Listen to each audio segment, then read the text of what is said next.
Welcome to America's Talking, powered by the Center Square. I'm Dan McCaleb, executive editor of the Center Square Newswire service. President Trump is back at the White House after spending the week in Asia, where he visited with leaders of Malaysia, Japan, South Korea, and finally U.S. adversary China. President Trump said he made significant progress on securing trade deals with the Asian nations. And with China, President Trump says he's lowering tariffs there after China agreed to work to slow the flow of fentanyl into the U.S. China has been making the precursors of fentanyl and shipping them to Mexico, where drug cartels then manufacture the precursors into fentanyl and smuggle them across the U.S. border. Joining me to discuss this is Sarah Roderick Fitch, White House bureau chief for the Center Square. Sarah, let's start with China and the fentanyl deal. Tell us more about it. Yes, so the president going into this was pretty confident that he was going to be able to talk China into curbing that flow. It went from, he had a 20% tariff against China for that, and then he sliced it in half to 10% upon his discussions with President Xi. And it's very important, obviously, that's actually become such a focal point of one of the focal points of the president's second term is, it's the whole fentanyl thing and the drug, and now, combating the drug trade and everything like that. So I think it's really interesting. He's just kind of going to the straight to the source. Of course, during the Biden years, fentanyl deaths in the U.S. Skyrocketed. Tens of thousands of people have been killed over the last decade or so from fentanyl. And one of the things Trump has done as part of his plan to reshape global trade is to use trade and tariffs as a way to force other countries, such as China, from stopping the flow of people and illegal narcotics into the U.S. He had put a 20% fentanyl tariff on China, and he lowered that to 10% because he thinks China is going to do what it tells him he's going to do. Mm-hmm. Yes. And there's other stuff that's, with going on with China as well. It's not just, the fentanyl stuff too, but as far as with the drug trade in China, there's other stuff that's going on like in South America too. As you see now, the president shifted this past week. They announced the carrier USS Gerald Ford is moving from the Mediterranean to the Caribbean or the Southcom area of responsibility. But part of that is there's actually been China has been working they have sort of an ally in Venezuela and been able to do some stuff down there. And so, as we know, the president has been targeting boats in the Pacific and then Western Pacific around Colombia, and then of course Venezuela. He's these drug narcotic boats. But it's very interesting that all this sort of stuff came down before this meeting. The whole wanting to do the nuclear testing. It's sort of sending a message. I think all this stuff is sending a message to China saying, "Hey, we're watching you at this point." I mean, he had a very friendly sort of, as he said, it was a very good meeting with Xi, and they're planning to meet again in April. And then the president in China, and then the president indicated that there will be a meeting here in the United States after that, whether it's late spring, early summer, possibly in that time frame. But opening this door with China, but also sort of, it's friendly, but it's saying, hey, we're kind of keeping an eye on sort of things, and our military too, and also kind of saying, hey, we're keeping an eye on what's going on in the Caribbean. They've done exercises. China, Russia, Iran have done military exercises in Venezuela and around Venezuela, and they know that there's more of an increase there for the Chinese Navy and in that area. And so the president's really saying, hey, we're watching you over in the Pacific, because we have in Japan.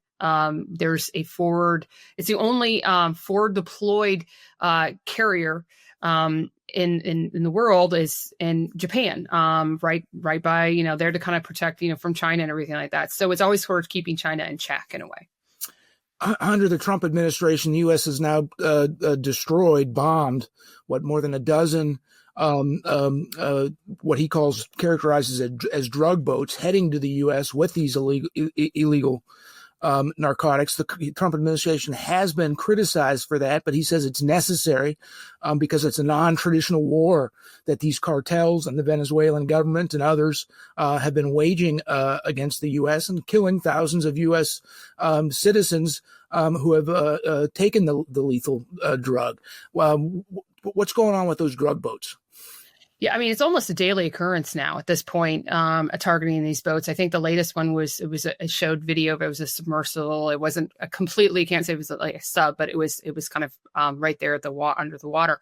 It is very interesting how they are targeting these, and these cartels have been they've been designated terror organizations. So that sort of opens it up to more being able to sort of target them in that way. But again, it's sending a message to these to the cartels, to governments like in Venezuela, where it's Maduro, it's run by Maduro, which the Trump administration, that's, there's a lot of saying, hey, the guy was, not elected legitimately. There's been a lot of back and forth on that. And then Colombia, and it's sending a message. I mean, we're not directly going after Venezuela yet, but it's going after these boats and everything like that. It is sending a strong message is we're going to take them out, and with this carrier, and not just with the carrier, but a strike group. It has other ships that are going there with it. So that is sending a huge, strong message to the Maduro regime and all these other ones. And not only that, I mean, there is, what ports are they using there? Or what their ports are coming out of? That, hey, why don't you control them? Why aren't you doing this? And so it's very interesting that, yes, this presence that they're sending down there is a massive message to the cartels. We're going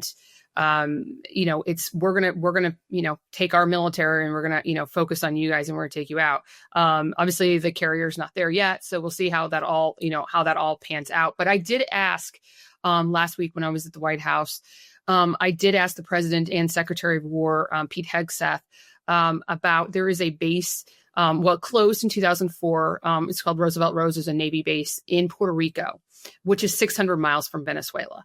And it was closed part of the BRAC base realignment stuff. And it is now, there's reports that it's being used for some operations.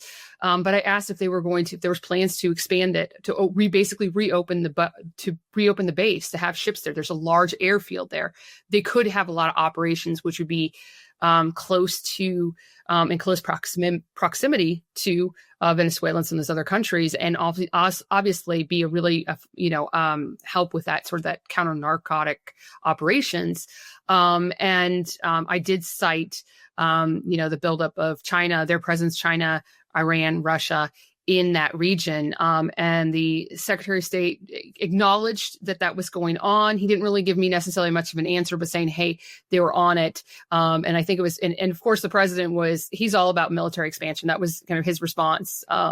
Wasn't sure if he was talking about, that base in particular, or if he was talking about, putting more people down there and having just, expanding it. But it is a very interesting sort of prospect that if that were to happen, I think it would be sending a big signal saying, hey, this is definitely going to be a long-term thing in a bigger way. That's kind of why I asked the question, is to try to get a gauge where this operation is going. Of course, the next day, the announcement came that the Gerald Ford would be shifting down there to Southcom. So it'll be interesting to see how this sort of unfolds and where it goes from here. Sarah, thank you for joining us today. Listeners can keep up with this story and more at thecentersquare.com.